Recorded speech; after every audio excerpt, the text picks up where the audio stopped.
So good evening, awesome coaches. This is Priya Sharma Sheikh. I am part of the learning management team out of Mumbai. I am a PCC coach. The new year has brought into effect a new code like what is going to be shared today for all ICF professionals. And this is effective actually 1st of January onwards. So this new code now talks of ICF professionals instead of ICF coaches, which is something awesome I found personally. Also, this code will form the foundation of the updated ICF core competency model to be made applicable over the next year or so.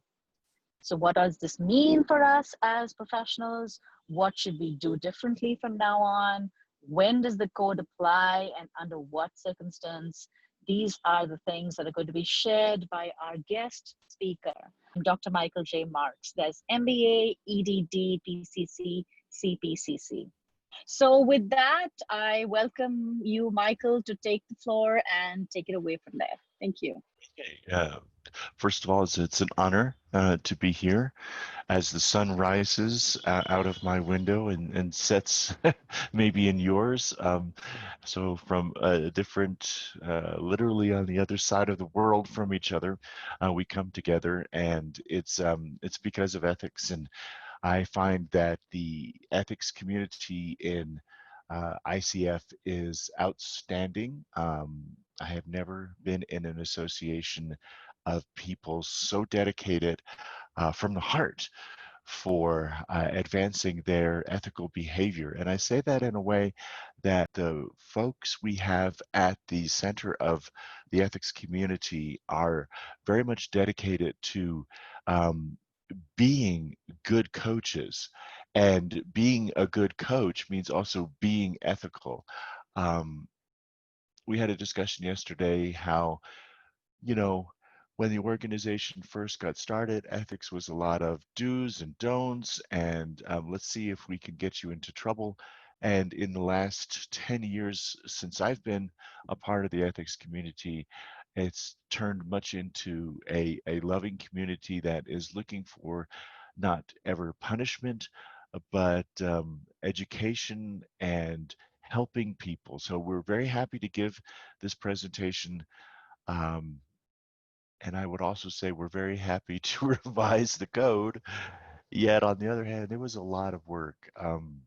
Somewhere probably between 1,000 and 2,000 man hours.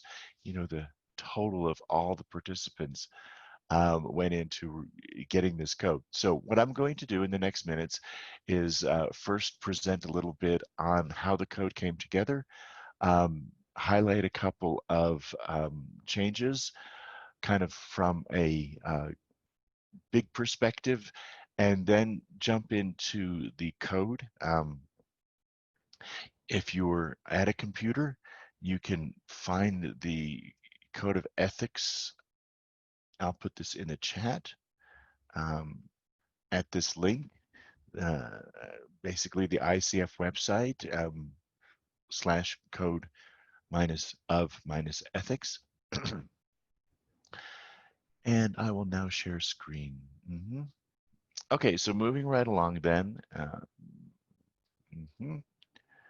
Yes.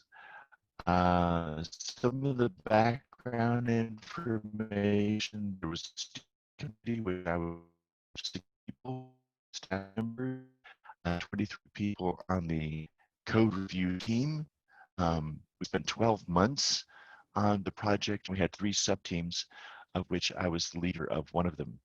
That means on 8 of the points, my team went into great detail. We really took it apart and put it back together and analyzed if anything needs to be changed, if anything is unclear, and certainly looked at additional ones. And the result is, of course, here's some more demographics. You can see the United States was, going too fast, was represented, Germany, Mexico, India as well as Africa, mostly women, and Puerto Rico, and some of the US citizens living in Singapore. So the code's philosophy is aimed to have Examples of a breach from the IRB. I'm also on the IRB, the Independent Review Board. We review complaint cases against coaches. Like I said, our heart is to bring the coach to a better sense of behavior, but we looked a lot about that. We also looked a lot about the law. And as you'll see in the new code, we have a stronger emphasis on the new code to local law. The ICF Professionals should go beyond what's written in our code, look to the local law, and also have a very strong sense of values and principles. We also combined with other codes, not just coaching exclusively, but we looked at nursing, we looked at airlines, we looked at other service organizations. We put a strong emphasis on diversity. In other words, non-discrimination, not discriminating against, but including. We took out binary pronouns, in other words, he or she, and basically are now using the word they as a way to what we formerly designated as he or she. That's becoming a kind of a standard in modern English. Personally, I find it a little confusing sometimes, but it's definitely more inclusive to all different gender identities. And we wanted to avoid the usage of words that put down, belittle, sound in any way critical. And we'll talk in a moment about systemic equality as being part of one of our goals. So in the new code, we have reshuffled everything here. We have an introduction, definitions, values, and the standards. So there are 28 standards. The ethics code is not just the 28 standards, it's also those definitions at the beginning. It's also the pledge at the end. And our new code now includes all of that. In other words, the ICF member and credential holder is expected to adhere to also what's in the pledge, the introductions, and the definitions. In the previous code, it was just the 28 points. Now it's everything. So the structure of the code, we have values, which are also have subpoints and principles. We, at the moment, are using the 4 values. We have recommended 3 more to the global board, and that discussion will continue through 2020. It goes beyond the ethics code review team, so it needs to be ratified by a bigger group, which hopefully will happen in the 3rd quarter of this year. The standards themselves, as I said, have been at least half of them have been rewritten. Some of them have been deleted and included in other things, and a couple of new ones have been added. To that, we're adding interpretive statements. So this is the way Michael Marx envisions what will happen in the very near future. We have a code standard. You go onto the ICF site and you look at a standard, and then there'll be the typical read more. You click that and you'll go into interpretive statements. So the 1 or 2 sentence standard goes into an interpretive statement with 2 or 3 paragraphs interpreting, defining more what that standard means. And then at the end of that, you can go to the FAQs. In other words, read more at the end of the interpretive statements, and you'll get frequently asked questions. And that will typically be cases. We'll give you examples of, in practice, as per different cultures, different ways of looking at that thing. So it'll be a much more comprehensive way of looking at ethical behavior, not only for the coach, but also for the complainant. Somebody saying, is this coach that belongs to ICF, doing what he's supposed to be doing?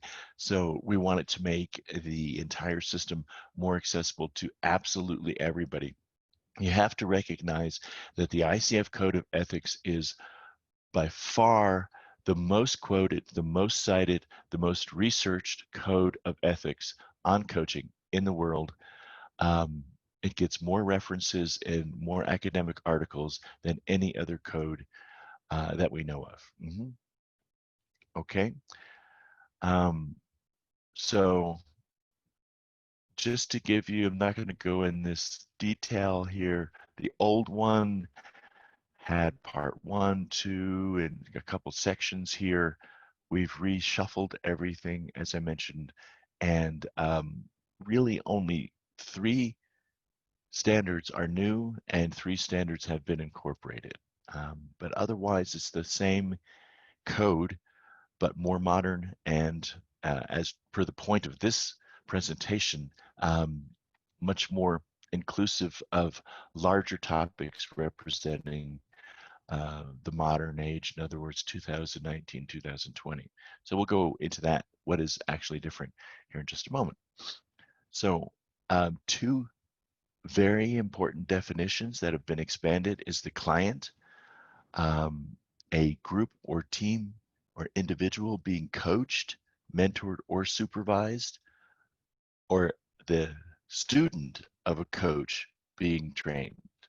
All of these are what we refer to in the code as client. And then it was funny, we had these sub-teams I mentioned, and on the same day, each sub-team came up with the idea, oh, we need to have something that encompasses everybody that belongs to ICF. Let's call them the ICF Professional. And so the sub-teams came back together and everybody was excited to say, oh, we have a great idea from our sub-team. Let's call us the ICF Professional. And the other 2 sub-teams are like, no, that's our idea. We thought of that first. So it was funny.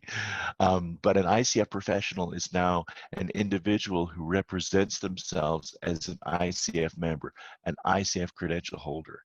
The roles are obviously being a coach supervisor. There's supervision, is taken very seriously in ICF, especially in Europe. A mentor coach, a coach trainer, or a student of the coaching. It also includes the ICF staff in Lexington, Kentucky, and the different regional offices around the world. Anybody that is professionally associated with ICF is obviously an ICF professional. Okay. Again, here too, a couple of new definitions that, as I mentioned, are very essential to the way we're looking at ethics. We want everyone to have a sense of equality, which is non-discrimination.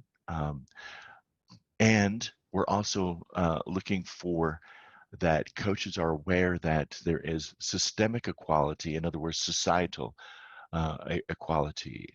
In India, of course, you've had a history of differences in equality, and to whatever extent that still exists is part of what you need to work through in the sense of how does that apply to making the human equation equal, so that as we get to the definition of coaching, which is a partnering with clients, so that that equality is felt and perceived, and also that ICF is represented as a equal opportunity organization. So just a couple other things quickly, and we'll go into these in detail. The staff are professionals. Internal coaches are paid by a sponsor. They work inside of a company. They usually don't get paid by the coaching hour. They get paid a monthly salary. The sponsor can be a human resources or a parent, support personnel, someone working with you in your organization. For example, if you had a bookkeeper or even an IT background person, they also would fall under the code. In this point, however, they are not necessarily members and credential holders, so you, the ICF professional, are responsible to making sure that they are behaving in context of the code, and if there were a problem, we would be questioning you and not necessarily them directly. So again, the core values of ICF as they exist right now are respect, integrity, collaboration, and excellence. And we have suggested to the global board 3 more, as I mentioned, which will be discussed later this year. So I know I'm going quickly because I want to go as soon as possible to some of the new standards. But as I said, 3 have been deleted and 3 have been added. Again, you can see this emphasis on the third one right here, impact on society, the new number 28,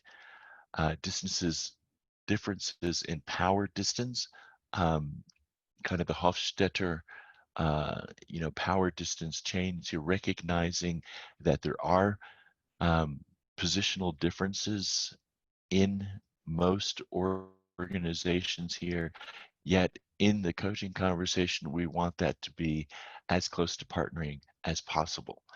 And multiple contracts, also known as dual roles. Dual meaning 2, well, sometimes it's more than 2, you can have 3 or 4.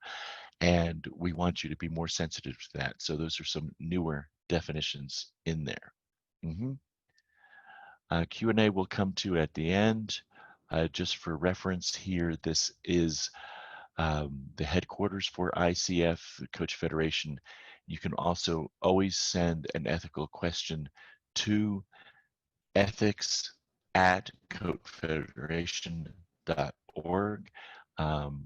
And most of the time that'll be handled by the ICF staff trained in handling ethical questions. And if it goes beyond that, then it gets parsed out to people like me that have certain expertises in topics that go deeper. For example, one of my subject matter ethical specialties is ironically suicide, what to do in a suicide situation. So yeah, I'll stop share there here. And before I go, we're doing really well with the time, because now the next thing I want to do is go over specific code points. But maybe this is a good time to pause for a question or two, or I don't know,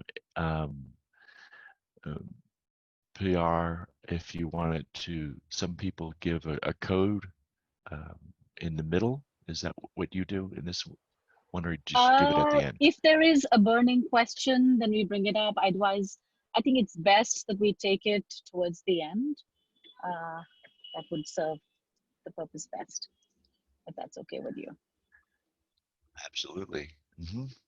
So questions, comments so far before we go into the individual points? Is there? I don't see any in the chat. Yeah, this is a very disciplined group. I mean, 44 people, everyone's on mute, everyone's got their camera off, everyone's putting their name and email in the chat. I don't think I've ever seen this before, this amount of group discipline in Zoom. So you guys are amazing. Thank you. Thank you so much. Will we get the PowerPoint after the webinar? Sure. I can send it to the organizers and they can redistribute it. So now I am sharing directly from the ICF website. It's gray on white. Can you see that okay? Or should I pull up a more black and white version? Does that look adequate? It's a difficult view, to be honest. Maybe you can zoom your screen. Is that possible? Okay, actually, I think the better alternative is that I pull up the Code of Ethics this way. And this is a copy from my computer. So how does that look?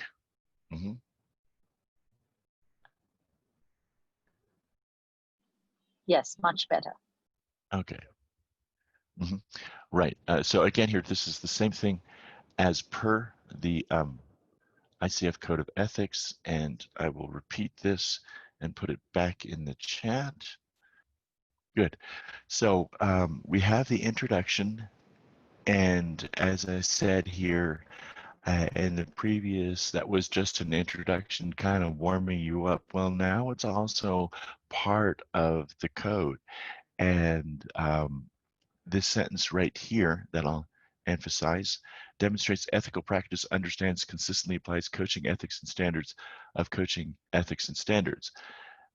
You might say, well, that's silly to put that in there, but in the end, we spend a lot of time saying we have to remind people that, you know, this is where the ICF becomes very special, that our ethics is part of the new competencies. And you'll remember that the competencies have also been revised, and also the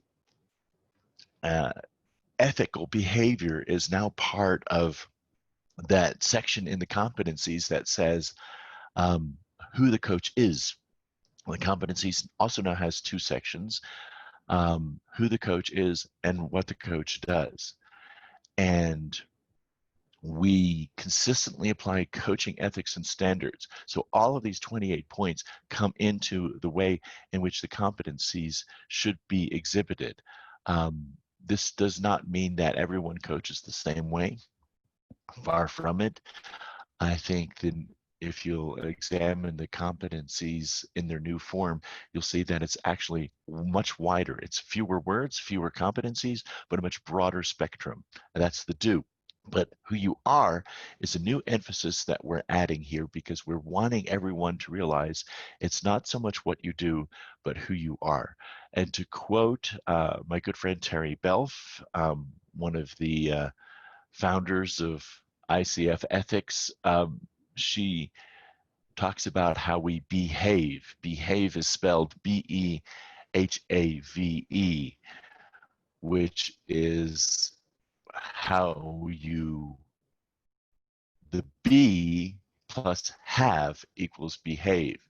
Be who you are, you know, what you have been, the infinitive be who you are, have the ethics, the standards, the education, the person you bring, your life, your experiences, what you have. Be plus have equals how you behave. And that's more or less what we're talking about here.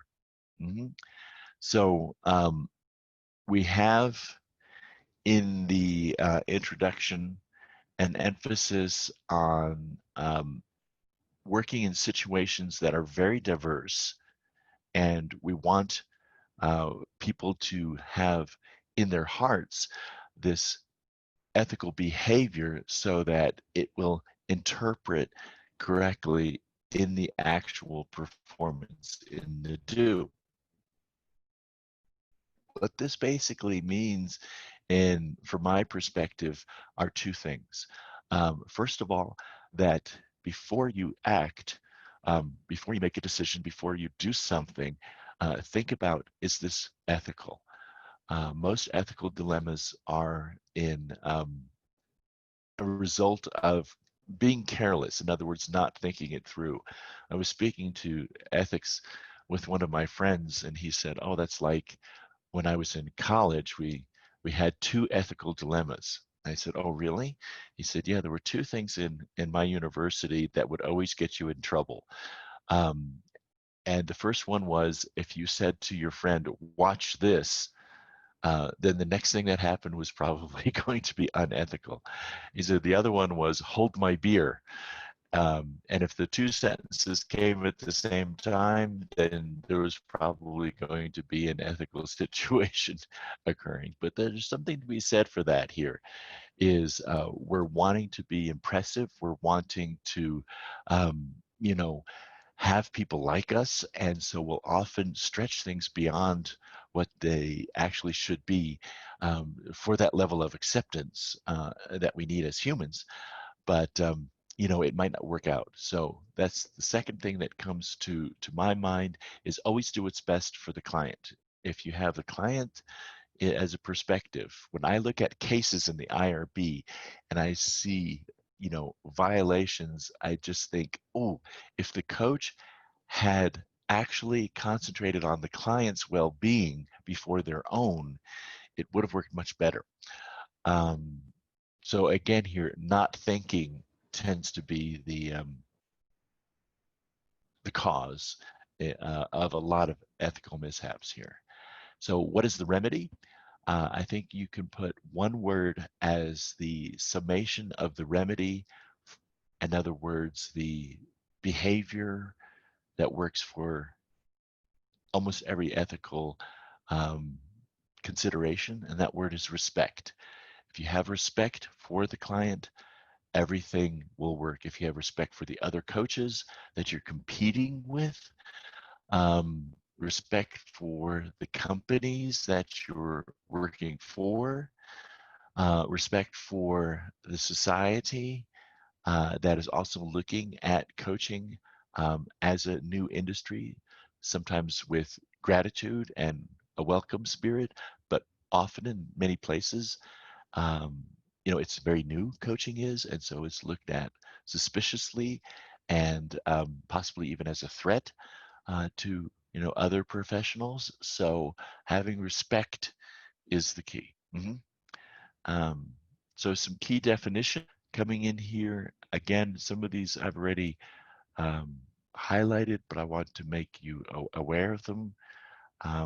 We're also looking at this definition of coaching and considering adding a few words to it. But again, as I said here, that will be something the global board, together with the ICF Foundation, the ethics community, ACTO, and other organization stakeholders will be included on in Q3. So then we actually go into the new standards. If you're familiar with the old standards, as I am, it's a little confusing because, number 1, for example, was the old 18, and number 2 was the old 19, and number 3 was the old 24, and oh my goodness. But I just want to touch base, on each one of these and highlight what is new, what is relevant for you as the practitioner, and some of the thinking behind that. So in this first one, the old number 18, we're asking people to explain in more detail, explain who you are as a coach. Prior to the initial meeting, during the initial meeting, the financial arrangements, I have to tell you that when we get a complaint, the complaint is often about a behavior that the coach did. As they complain, they have a second complaint is, and the coach did not explain the relationship well at the beginning here. So in some, this is actually the most complained about thing, is that coaches do not, at the beginning of the relationship, do very well explaining how the relationship works, how coaching works, how confidentiality works, financial arrangements, and so forth. So again, I'm moving quickly here so that we have plenty of time for questions and answers.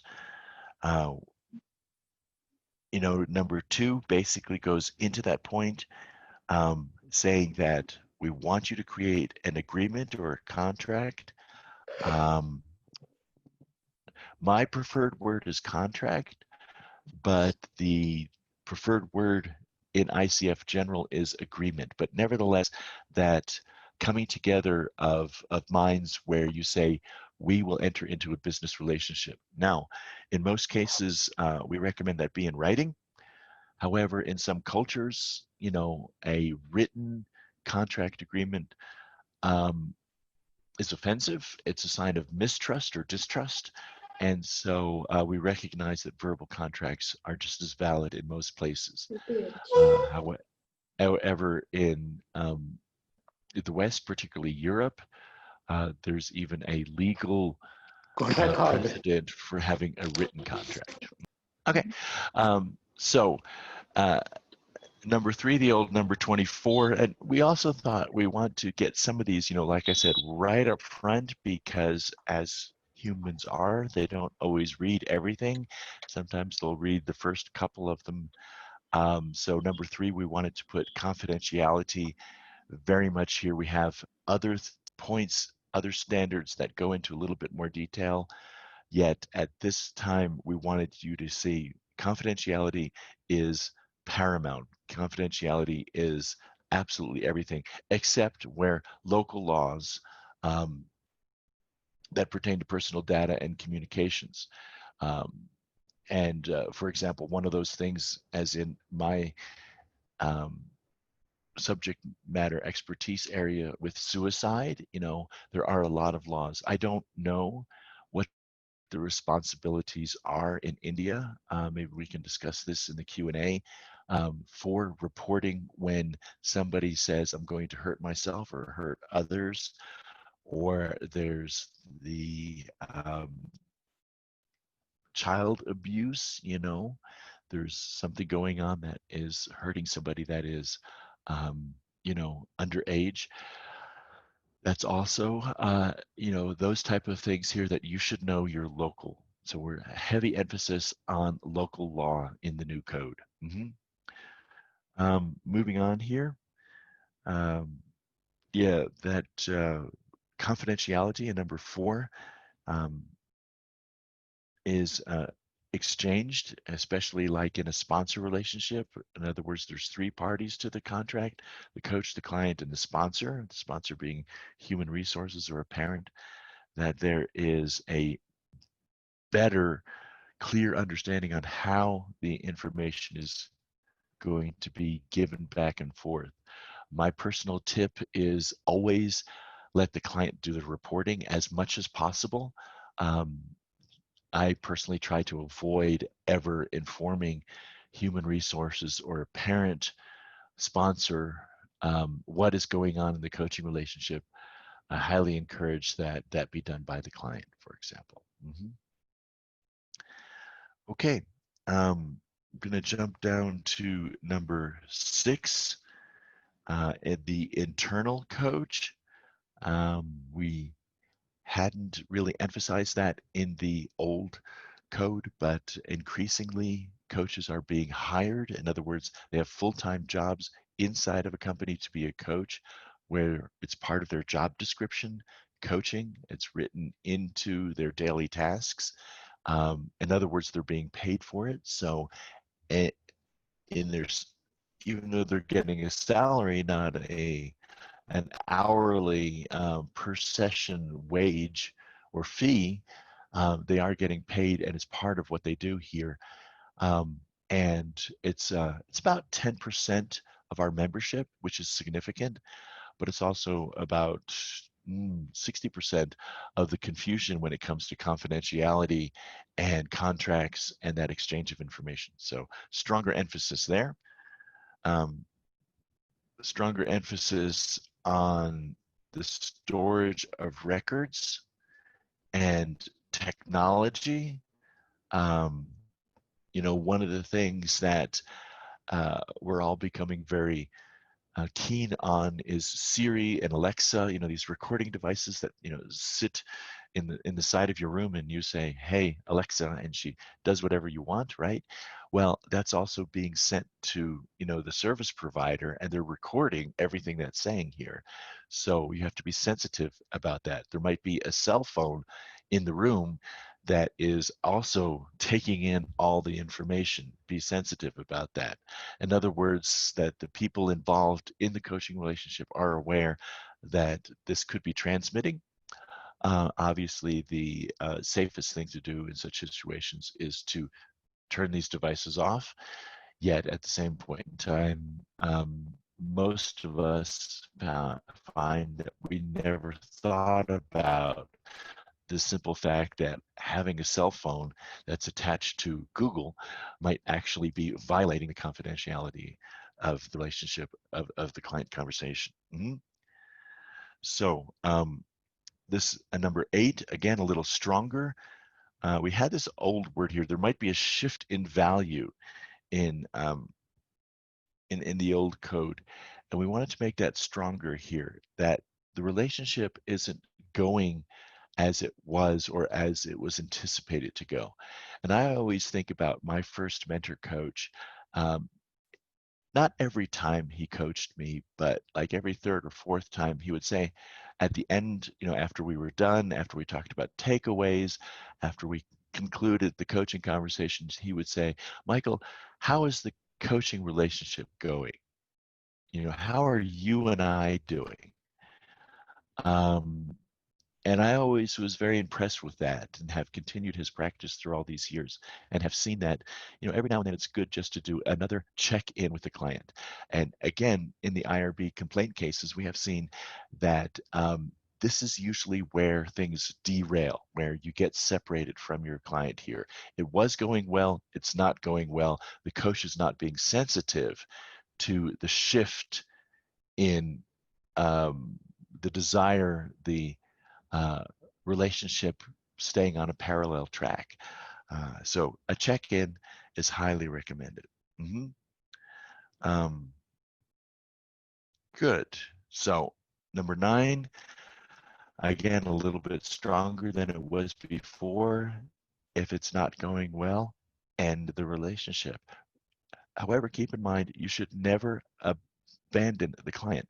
That doesn't mean you have to stay with them and stay in conversation, but a professional, any professional, right? A good professional will always help the client find the next professional.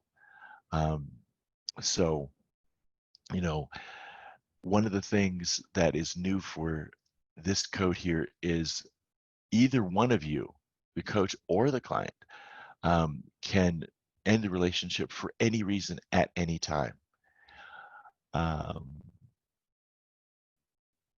One of the things that becomes complicated are payments in advance. You collect money in advance and then the relationship ends. Okay. Often the client wants a refund, wants some of their money back. Well, you might have a provision in your contract that says that's not going to happen. That becomes also a very typical complaint, but it's usually not one that we handle with the IRB. It's a court case. It's a small business claims court case.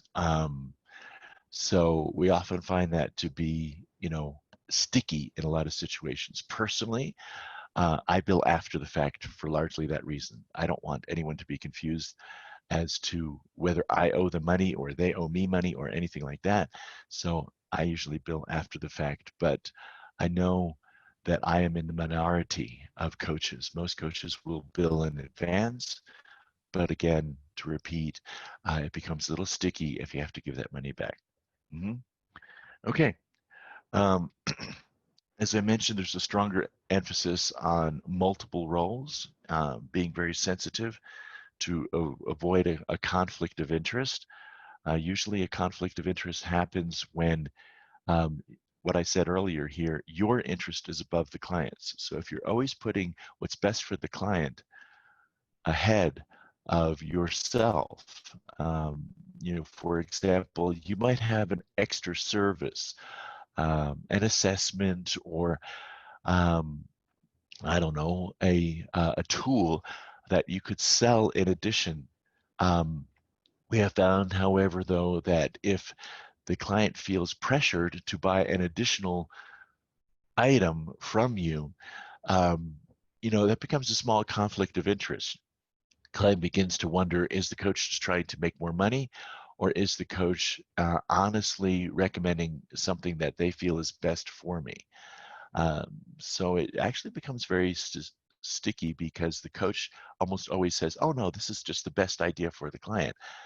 But yet that's coming from the coach, not from the client. So giving alternatives, saying, I have a product, other people have a product, let's explore which one is best for you, and not forcing an additional sale, an upcharge, if you will, on the client is usually a great way to go.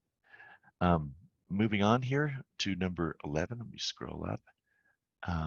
As I mentioned, the new code is more sensitive to power distance. I have a doctorate. Sometimes that intimidates clients. So I try to usually, hide the fact that I don't have a have an advanced degree when I'm working with somebody who doesn't, because it's irrelevant to the coaching conversation. Um, on the other hand, sometimes it's the other way around. The coach is in awe of the client. The client is a CEO, or the client is, a big personality, and the coach doesn't feel adequate for the task here. So being sensitive to that power distance here, because we want to have a partnering, as I mentioned earlier. Um, mhm. And yes, this number 13, the old number 16, this hasn't changed at all, but I love that. I never really understood this one until just really recently, that the quality of my coaching is going to happen at the highest level, regardless of how the client is paying. In other words, we have no difference in our quality. Even if I'm giving a pro bono, a free coaching session, I still, as a professional, should endeavor to do that at the highest quality possible. Okay, I really like that code point. I think it was a new revelation for me. Not that I was dishonoring it, but that quality always comes first in the best that we can do. Mhm. Okay, these other points here, I'll go in this section through a little bit more quickly. Number 14 used to be the old number 2. The old number 2 was the most confused point. People didn't understand what this meant here. It basically says that as an ICF member credential holder, a person that belongs to the coaching industry, if you see something going on with another coach or within the coaching industry, you should, you know, be professional enough to care to do something about that. That might mean preferably going to that other party first and saying, hey, what you're doing here doesn't smell right, doesn't look right, doesn't sound right, whatever. And if that doesn't work, you may be going to your chapter. And if that doesn't work, bringing it to ICF Global, in other words, the IRB or whatever group is responsible for that oversight, but do something and not just say, it's none of my business. We are a professional organization, and one of your responsibilities is to protect the brand of coaching. As I mentioned earlier, we don't want other professionals in your community and other industries to look at coaching as I'll use the word silly, profession. We want it to be taken seriously. And so, if you see something, do something about it. Again, you must not immediately run to the IRB. You can, but perhaps just a mention of an awareness to another individual um, might be the most appropriate action. As I said, most people are just simply unaware of their lack of ethical behavior. So looking at number 17, this is also a little bit new. Stronger language on my personal limitations. I can't do this. I can't go there. For example, I had a client who was adamantly against coffee because it misuses children in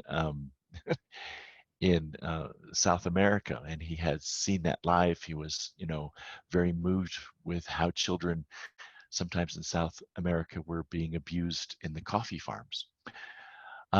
So we had a very interesting conversation about that because I love coffee, but it made me a little bit more sensitive, and I promised after that coaching conversation to buy coffee from a socially responsible company. Um, but it was an interesting thing on my limitations, his limitations. And I use coffee because that's kind of benign, it's kind of generic. Most of you probably haven't had that type of conversation. But what is your level of sensitivity? Where would you go and where would you not go? And you might also be in a bad place yourself, and you might need to be getting professional help here. One of our competencies is coaching presence. And if something is affecting your ability to be fully present, especially on a consistent basis with a particular relationship here, do something about that. Get yourself some help. Remove yourself from the relationship. Mm-hmm. Okay.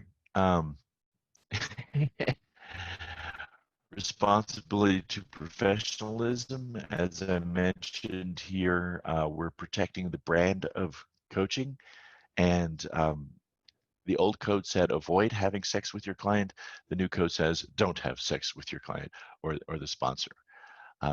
And one of our team members is saying, well, I married my client. I said, well, you have a different contract then, don't you? But you have a contract that by law supersedes the coaching relationship. But the basic idea here is obviously this creates a conflict of interest. Most professional codes of ethics have this clause, and we have added this as well. Mm-hmm. Okay, so coming down to the final ones here. Number 25, stronger emphasis on discrimination based on age, race, gender expression, ethnicity, sexual orientation, religion, national origin, disability, or military status. I never really understood why military status was included, but um, there seems to be some discrimination against people in the military, and we need to be aware of that. And number 26, intellectual property. It's very common for a coach to go on, for example, the website of another coach and take a great idea from them and put it on theirs. My experience is that if you ask permission, you almost always get it. And the giver of the permission feels ingratiated, feels complimented. They feel proud that somebody wants what they have. And this increases your professionalism. When you give credit where credit is due, that makes you look more professional.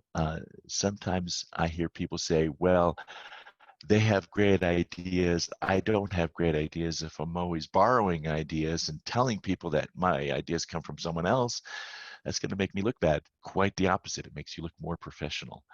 And then number 28, the final one here, was actually a last minute addition from the global board, just kind of a bow tie, a tie up standards that says, let's understand our impact on society. And from a big picture perspective, understand that what we're doing is for the good of society, the individual, the brand of coaching, and we're going to avoid bad. So kind of a catch-all saying that you might have done something that is not in this code, but yet in the end we can look at it and saying, hey, was that doing good or was it doing bad? And work with you on how to improve that. So again here, finally, the pledge, when you renew your credential, when you become a member or your first time credential, you pledge to abide by this code, and you give us the ability to speak into your life, into your professional activities, and say, hey, what you're doing might not be the best thing. Let's look at alternatives. Okay. So with that, I'm actually done, and hopefully we can get some good questions here that are worthy of a group response. If you have something that you think might be very specific, you can send that just to me. I'll put that in the chat. In other words, my email, I'll put in the chat, and you can contact me. I'm happy, especially via Zoom.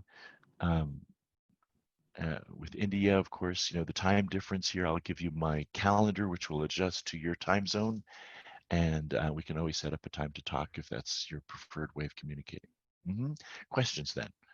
We have a question here, Michael. This is why we are from the Mumbai chapter. One question is that referring to item number 25, does it mean that we should not be asking for the age or the age range of the client in the personal information sheet? That's an interesting question. You're talking about information intake. Whatever you need to be, coaches will always have a different way of, getting to know the client. That's fine. But obviously, two things to consider are that you don't reject a client because of their age, saying, oh, he's 58 years old. He's too old for me. Because maybe you're just the right coach. You could be 28 years old and just the right coach for a 58-year-old. And secondly, your storage of that information is protected, that you have it in a way that the thief, the physical thief coming into your room, or the cyber thief cannot get access to it. Hopefully that answers the question. What's next? Okay, there is another question from Shripad Duranade, who says that I'm taking the CKA for ACC for the first time this week. Do I read the old or the new ethics code?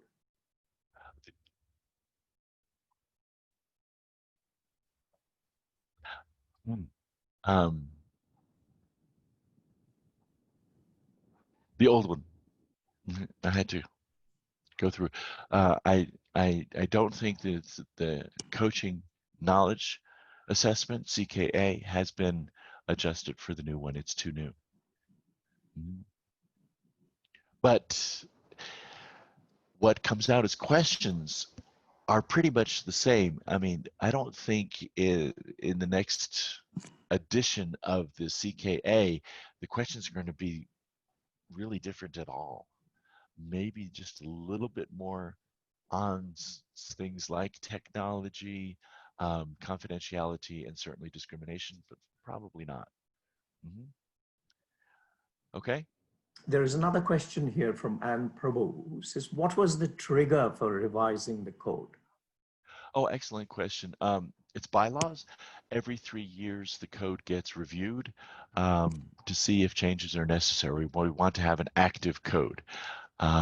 In this case, the old number 2, for example, was a huge problem. And we just say, okay, we have to rewrite the code because of the old number 2, and then old number 8, and the old number 16.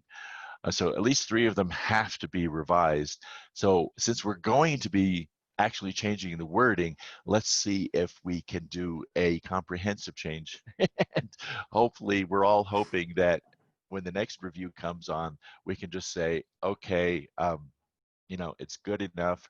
We don't have to rewrite it again. We've also added the IS, the interpretive statements, to help that, because we can change those at any time. So as things evolve, but that's a good question. We are trying to stay up to date, and I have to say, in my professional opinion, we have the most up-to-date, comprehensive ethics code for the coaching in the world.